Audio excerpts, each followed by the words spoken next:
Shalom,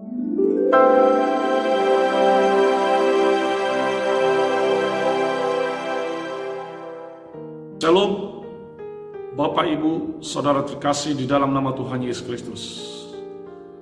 Kami menyapa kita bersama, terlebih khusus para hamba Tuhan, anggota BKAG, seluruh sidang jemaat umat Tuhan di Kota Batam. Kita bertemu kembali dalam mimbar BKAG yang ke-7. Pada saat ini kita akan dilayani oleh hamba Tuhan, Pendeta Erwin Wijaya, dari Gereja GBI HOG Kota Batam. Mari kita bersama-sama menyaksikan berkat Tuhan melalui firman Tuhan yang akan disampaikan oleh hambanya. Shalom, hamba-hamba Tuhan yang ada di BKAG, dan shalom untuk semua umat Kristiani yang ada di Kota Batam. Saya mengucapkan terima kasih buat kesempatan ini untuk boleh menyampaikan sedikit firman Tuhan bagi setiap kita, dan saya berdoa kiranya apa yang disampaikan menjadi berkat. Bapa di dalam surga, terima kasih Tuhan buat kesempatan ini. Biarlah hamba-Mu menyampaikan isi hati Tuhan untuk memberkati siapa yang mendengar, buat hamba-hamba Tuhan, rekan-rekan hamba Tuhan yang ada di BKAG, dan juga umat Kristiani yang ada di Kota Batam. Tuhan urapi hamba-Mu dan puji nama-Mu. Dalam nama Yesus kami berdoa, haleluya, amin. Bapak Ibu yang dikasihi oleh Tuhan, saya ingin menyampaikan hari ini satu tema, yaitu bagaimana Tuhan itu menggunakan badai untuk membuka mata umatnya untuk mengenal Tuhan lebih lagi, supaya kita ini mengenal Tuhan dan takut akan Tuhan. Saya akan bacakan dari Markus 4 ayat 35 sampai 41. Angin ribut diredakan. Pada hari itu, waktu hari sudah petang, Yesus berkata kepada mereka, "Marilah kita bertolak ke seberang."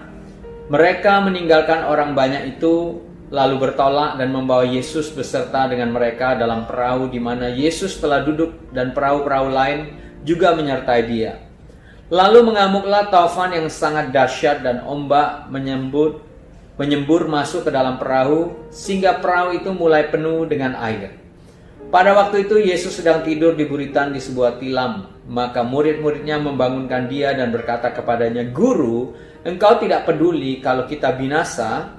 Ia pun bangun, menghardik angin itu dan berkata kepada danau itu, "Diam, tenanglah." Lalu angin itu reda dan danau itu menjadi teduh sekali. Lalu Ia berkata kepada mereka, "Mengapa kamu begitu takut? Mengapa kamu tidak percaya?" Mereka menjadi sangat takut dan berkata seorang kepada yang lain, "Siapa gerangan orang ini sehingga angin dan danau pun taat kepadanya?" Nah, Bapak Ibu yang dikasihi oleh Tuhan, suatu ketika Tuhan Yesus mengajak murid-muridnya untuk pergi ke seberang. Di sini dikatakan pada hari itu waktu hari sudah petang. Bapak Ibu yang dikasihi oleh Tuhan, kalau kita mendengar kata istilah petang itu berarti itu sekitar sore hari. Mungkin sekitar jam 5 menuju jam 6. Atau jam 4, jam 6. Kalau kita lihat di Kamus Besar Bahasa Indonesia, juga dikatakan periode petang itu adalah periode yang sudah sangat mau menjelang malam. Nah, Bapak Ibu bisa bayangkan, ini periode petang ini adalah periode di mana itu orang mungkin sudah bersiap-siap untuk menyudahi semua pekerjaan dan akan pulang ke rumah untuk istirahat. Nah, begitu juga kadang-kadang kita, kalau sudah sekitar jam 5, jam apa, kita pikir, kita sudah mau istirahat, kita sudah mau pulang. Tetapi lihatlah, ternyata Tuhan itu menggunakan waktu yang begitu luar biasa, tidak ada yang terlambat bagi Tuhan. Lalu Tuhan tiba-tiba pada waktu itu mengajak murid-muridnya, "Mari kita pergi ke seberang." Saudara, ini murid-muridnya karena gurunya yang ajak, saya percaya mereka tuh pasti bingung. Kenapa ini waktunya sudah tanggung sekali, diajak oleh Tuhan Yesus pergi ke seberang? Biasanya kita juga begitu. Dalam pelayanan kita, kalau kita pikir, ini tanggunglah. Kalau kita kerjakan ini, nanti tanggung. Karena mungkin sudah malam, sudah gelap, sudah apa semua. Jadi kita mungkin sebaiknya kita tunda-tunda. Tetapi tidak dengan Tuhan Yesus. Tuhan Yesus mengajak murid-murid di masa yang tanggung. Masa yang kita pikir, ini nggak bisa lagi, ini sebaiknya mungkin kita lagi ini masa yang nyaman untuk istirahat, tapi ternyata tidak. Tuhan menggunakan waktu yang petang itu, yang menjelang malam itu, justru untuk pergi ke seberang. Bagi orang Yahudi, kalau Bapak Ibu tahu peta di Israel, di Danau Galilea, atau pernah ke Israel, ke Tiberias di situ, Bapak Ibu mengerti situasinya. Di mana ada lingkup di Galilea itu, Danau Galilea itu, di mana ada kota orang Yahudi.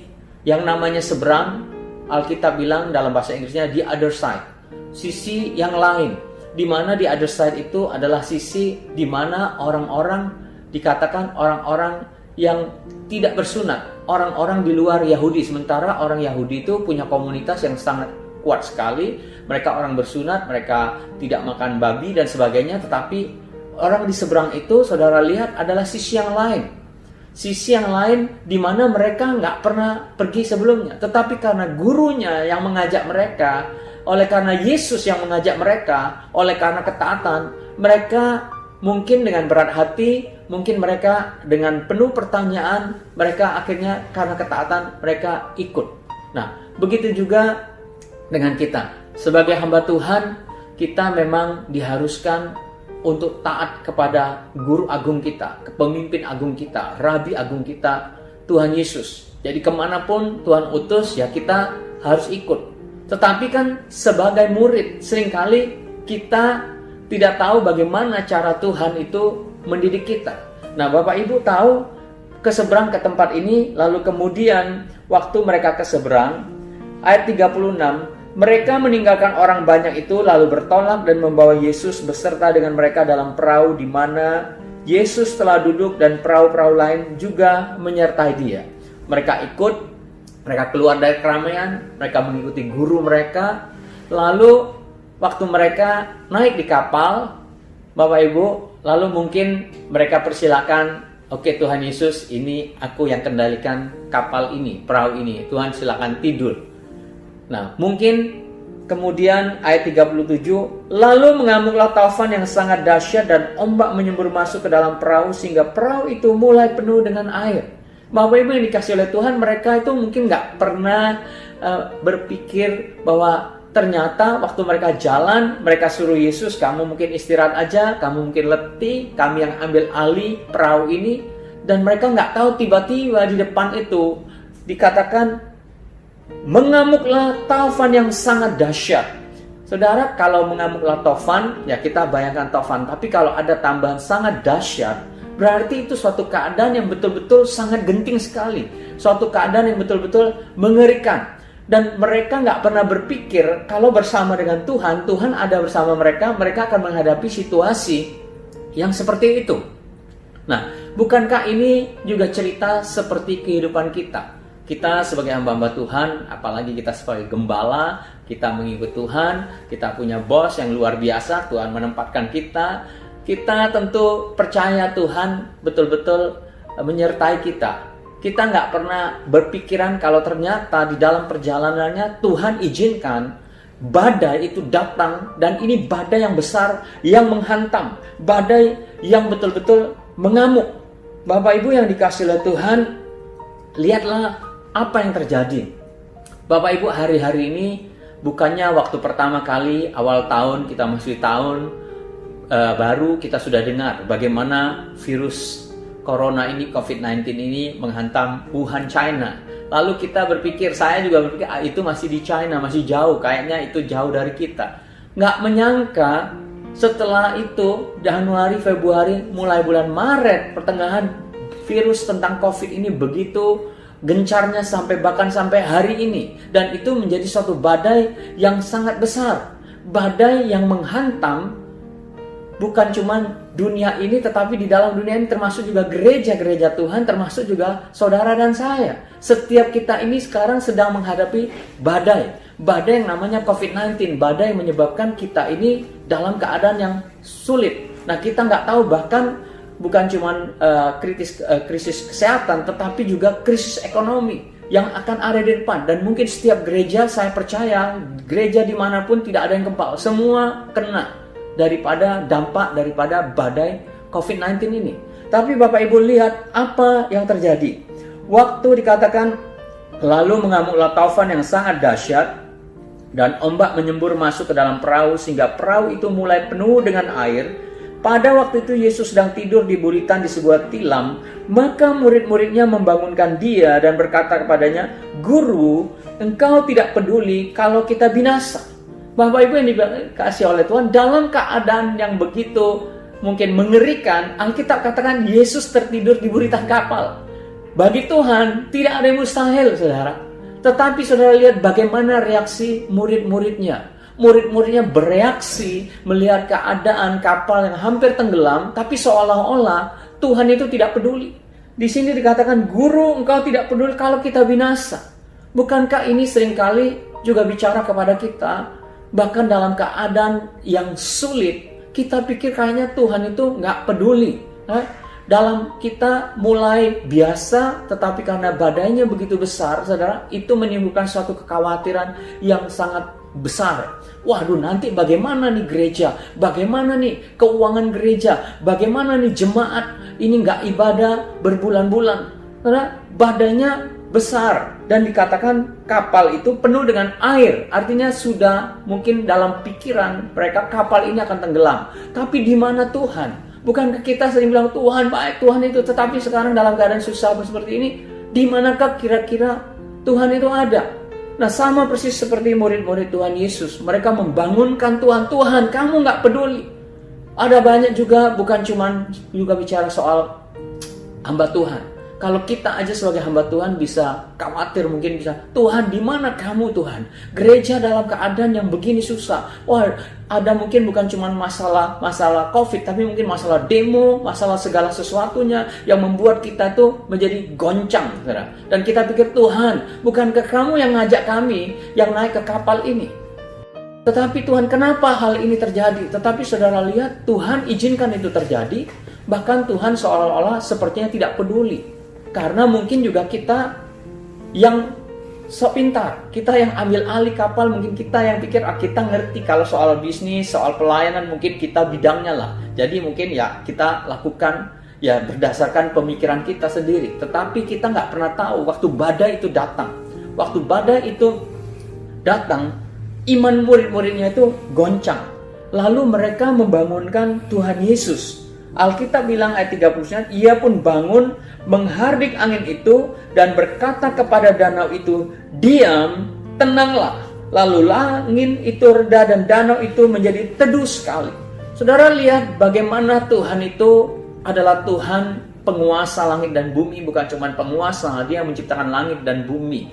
Waktu Yesus dibangunkan, Dia ambil alih keadaan itu. Dia perintahkan, "Diamlah, tenanglah." Saudara, dalam bahasa Ibraninya, saya membaca bagaimana pengertian perintah Tuhan itu bukan seperti kayak tenang atau apa, tetapi itu seperti seolah-olah seperti suatu teriakan, ya, perkataan yang penuh dengan otoritas waktu Tuhan memerintahkan danau itu, laut itu, gelora itu untuk diam, untuk tenang. Dan pada waktu perintah otoritas Tuhan itu dikeluarkan dan Alkitab katakan, maka angin itu reda dan danau itu menjadi teduh sekali. Bapak Ibu, hamba-hamba Tuhan yang saya kasihi, bagaimana otoritas Tuhan itu begitu hebat dalam situasi yang mungkin mengerikan, situasi yang seperti pandemi COVID-19 ini, tetap Tuhan itu yang mengontrol semuanya, segalanya. Jadi waktu mereka melihat bagaimana Tuhan itu dengan wibawanya itu meneduhkan badai, mereka, Alkitab katakan ayat 41, mereka menjadi sangat takut dan berkata seorang kepada yang lain, "Siapa gerangan orang ini sehingga angin dan danau pun taat kepadanya?" Saudara yang dikasihi oleh Tuhan, waktu mereka melihat demonstrasi kuasa daripada Tuhan yang mereka bilang Rabi, tiba-tiba ayat 41 bilang, mereka menjadi sangat takut. Bapak Ibu lihat di sini ada 2 kali takut. Yang pertama takut waktu badai itu datang. Mereka takut dengan akibat dari badai itu yang bisa menenggelamkan kapal. Akibat badai itu yang membawa air masuk, yang membawa air banjir. Ini keadaan ini bagaimana? Waduh, ini gimana? Mungkin dengan pandemi ini, waduh ini keuangan gereja gimana? Ini jemaat kita gimana? Jemaat tidak bisa tergembalakan karena nggak bisa ibadah. Jadi bagaimana? Wah, kita berusaha dengan pakai kekuatan kita dan segala sesuatu, ketakutan, kekhawatiran itu muncul. Tetapi Bapak Ibu yang dikasih oleh Tuhan, ternyata Bapak Ibu lihat di balik badai itu, waktu Tuhan menenangkan badai itu, kemudian ayat pertama katakan, maka murid itu menjadi sangat takut. Menjadi sangat takut. Pertanyaan saya adalah, ketakutan yang kedua ini bahkan lebih takut daripada takut yang pertama.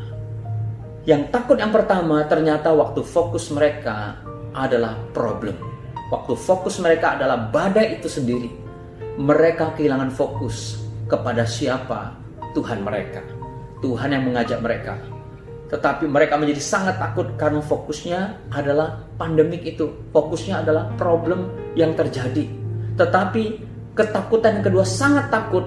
Ternyata ketakutan itu menjadi berubah waktu Tuhan Yesus menenangkan badai. Mereka menjadi sangat takut. Kenapa mereka menjadi sangat takut? Karena yang mereka sangat takut itu lagi bukan problem, tetapi Tuhan Yesus.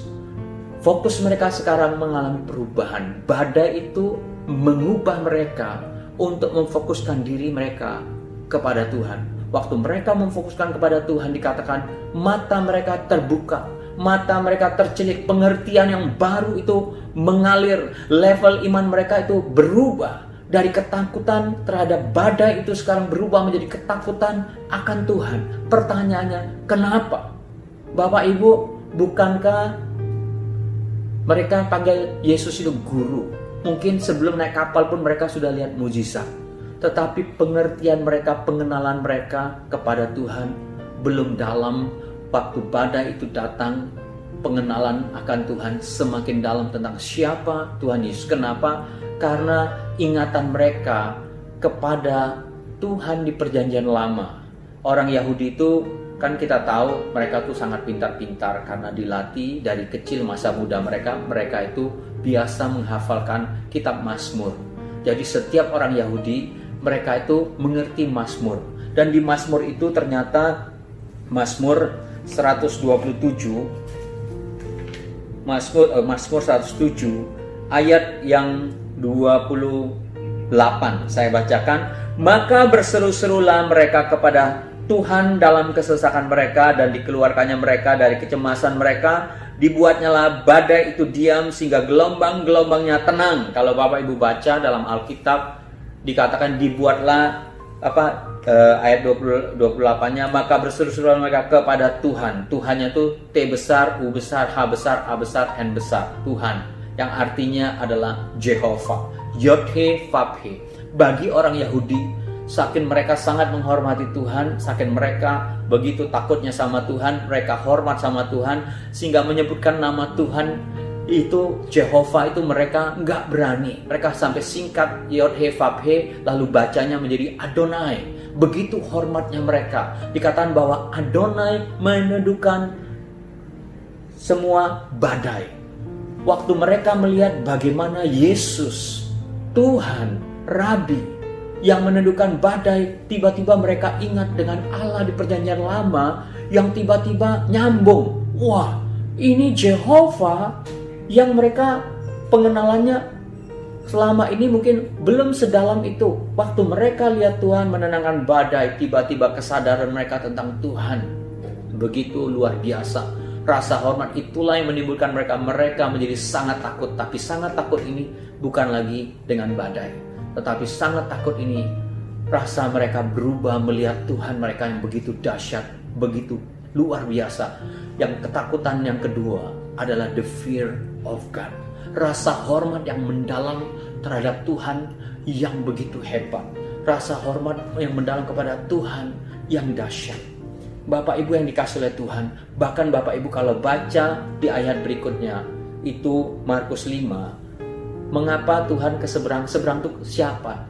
Ke seberang itu ternyata Tuhan cuma mau memenangkan satu orang gila yang namanya Gerasa, yang namanya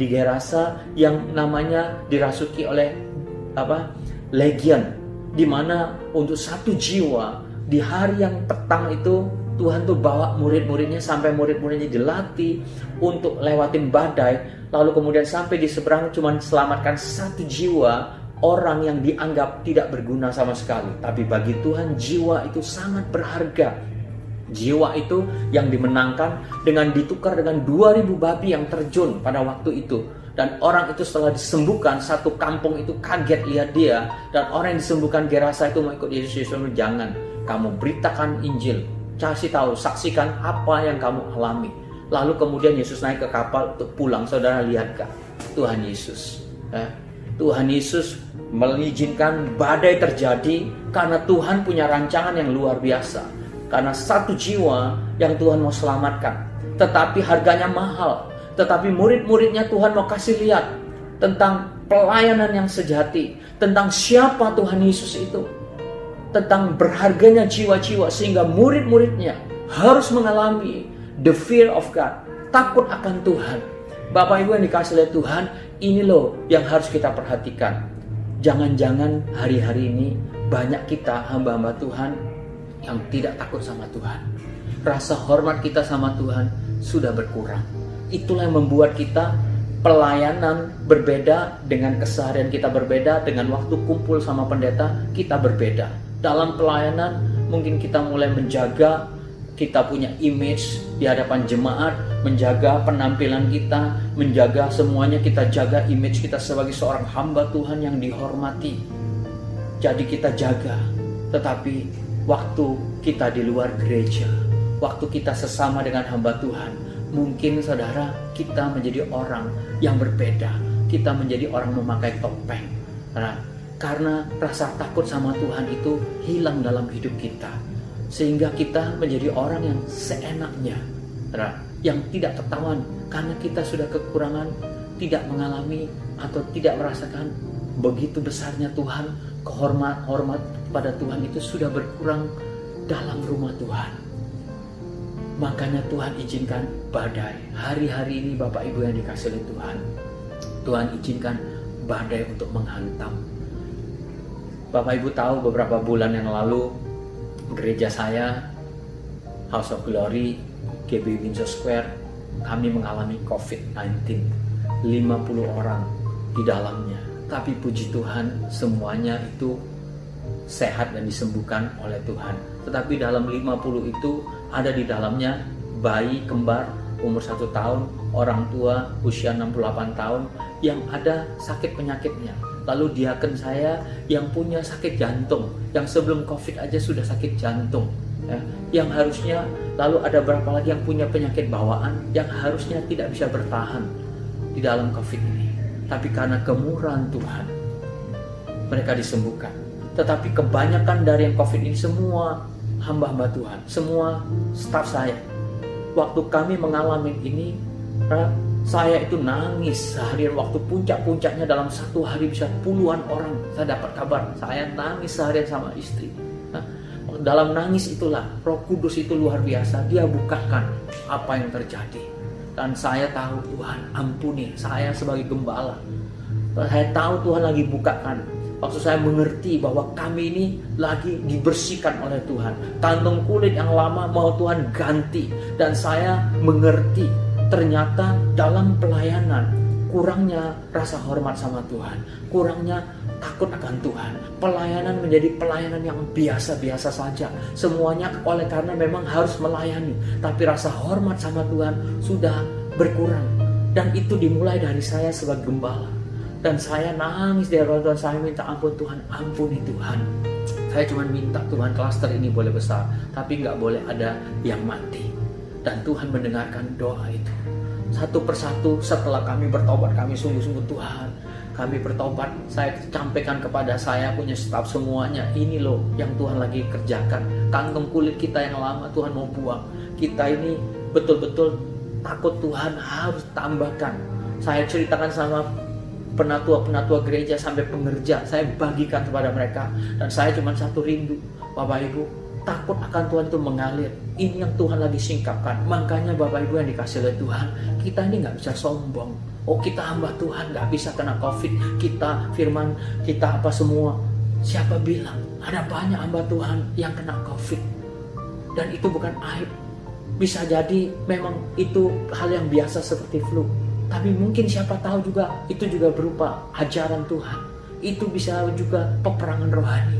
Tapi yang paling penting kita nih melihat dalam keadaan gini, badai ini datang, Tuhan lagi mau buka mata kita untuk melihat Tuhan yang besar, yang sanggup menenangkan badai, yang sanggup untuk membuat kota kita ini menjadi aman. Kalau kita nih hamba Tuhan, punya roh takut akan Tuhan, the fear of God yang menguasai hati kita, menguasai hidup kita, sehingga kita menjadi orang yang tidak munafik, yang hamba Tuhan, yang bukan cuma pintar berkhotbah, tapi betul-betul nyata dalam kehidupan kita bahwa kita menghormati Tuhan. Kita tahu Tuhan kita yang hebat, Tuhan kita yang penuh kasih, Tuhan kita yang penuh dengan pengampunan. Tapi jangan lupa Tuhan kita Tuhan yang kudus, Tuhan yang tidak mentolerir dosa, Tuhan yang tidak mentolerir kita yang suka-suka, karena kita ini pemimpin, kita ini hamba Tuhan. Bapak Ibu ingat kisah Daud, bagaimana Daud memindahkan tabut Tuhan melalui kereta, tapi di tengah jalan keretanya mau tumpah, lalu Ayo dan Uza itu berusaha menahannya supaya tidak jatuh, dan akhirnya mereka mati. Dan Alkitab katakan bagaimana Daud menjadi marah sama Tuhan. Kenapa? Karena niatnya baik. Bapak Ibu, ditaruh Ayo sama Uza, ini orang-orang yang dekat sama Daud, makanya bisa dekat dengan tabut Tuhan. Tetapi mereka memegang tabut Ayo dan Uza itu artinya juga luar biasa dalam bahasanya, dalam namanya. Itu artinya kompromi dengan strength, artinya kompromi dengan kekuatan. Bisa jadi kekuatan sendiri, saudara. Yang waktu mereka sentuh mati. Kenapa? Waktu Daud menjadi marah, kenapa? Karena dia punya niat baik, dia melayani Tuhan, dia mau bawa kereta masuk tabut Tuhan. Tapi kenapa Tuhan izinkan kematian? Penghakiman dimulai dari rumah Tuhan. Tetapi kemudian dalam ketakutannya, tabut itu terpaksa berhenti dan ditaruh di rumah Abinadab. Tapi kemudian ternyata Abinadab sangat diberkati oleh Tuhan, karena Abinadab betul-betul menjaga tabut itu, sehingga anak-anak mereka diberkati Tuhan. Akhirnya Daud digerakkan untuk kembali, tapi dari rasa marahnya sama Tuhan, ketakutannya ada kematian sama Tuhan, marah sama Tuhan, akhirnya menimbulkan ayat berikutnya katakan Daud menjadi sangat takut sama Tuhan. Apa? Berubah menjadi hormat sama Tuhan, bahwa Tuhan ini nggak bisa main-main punya. Tuhan ini yang melihat hati, yang melihat tingkah laku kita, yang melihat kehidupan kita. Tuhan yang luar biasa, yang akhirnya Daud disingkapkan rahasianya. Begini loh, kalau mau bawa tabut Tuhan ini, tabut yang kudus, harus pakai cara Tuhan. Nggak bisa pakai kereta, tapi harus dipikul, harus ada unity, harus ada takut sama Tuhan, harus hidup dalam kekudusan. Dia suruh perintahkan orang Lewi mengangkut tabut dalam kekudusan. Dan lihatlah apa yang terjadi waktu mereka mengangkut tabut dalam kekudusan. Saudara, tabut itu penuh dengan kemuliaan Tuhan masuk ke Yerusalem, dan Yerusalem diberkati oleh Tuhan. Bapak Ibu yang saya kasih hamba-hamba Tuhan, kota kita ini membutuhkan kita sebagai hamba-hamba Tuhan, tapi hamba-hamba Tuhan yang takut akan Tuhan, yang hidup kudus, yang benar di hadapan Tuhan, yang menghormati Tuhan. Maka kita akan menjadi berkat di kota ini. Sekali lagi terima kasih buat kesempatannya. Tuhan terima kasih, hamba-Mu sudah menyampaikan firman Tuhan. Berkati BKAG ini menjadi berkat di kota Batam. Terpuji nama-Mu, dalam nama Yesus kami berdoa. Haleluya. Amin. Shalom. Tuhan memberkati.